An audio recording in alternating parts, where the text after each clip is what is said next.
இன்றைக்கி டின்னருக்கு வந்து கொஞ்சம் டிஃப்ரெண்ட்டாக ட்ரை பண்ணியிருக்கேன். நான் வந்து கார பணியாரம் தான் பண்ணியிருக்கேன்.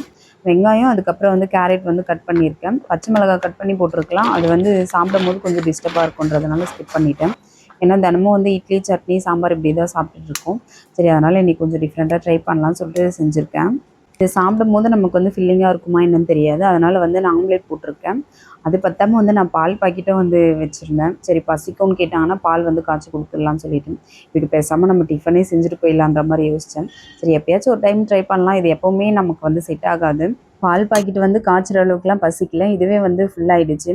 அதுக்கப்புறம் விட்டுட்டோம். ஏன்னா வந்து ரொம்ப அளவுக்கு மீறி நம்மளால் சாப்பிட முடியாது. அதனால் நெக்ஸ்ட் டே வந்து பால் காய்ச்சி குடிச்சிக்கலாம்னு சொல்லிட்டு அதை அப்படியே விட்டுட்டோம். அளவுங்கிறது வந்து நம்ம சாப்பிட்றதுல மட்டும் இல்ல, நம்ம பழகுற ஃப்ரெண்ட்ஷிப்பா இருந்தாலும் சரி, ரிலேஷனா இருந்தாலும் சரி, லிமிட்டோட வந்து பழகிட்டா கண்டிப்பா நம்ம எதுக்குமே கஷ்டப்பட வேண்டிய வேலையே கிடையாது. அவங்க சின்னதா எதனா ஒண்ணு சொன்னா கூட நம்மளுக்கு அது வந்து பெருசா தெரியும். இது எல்லாருமே நம்ம ட்ரை பண்றோமான்னு கேட்டா கண்டிப்பா கிடையாது.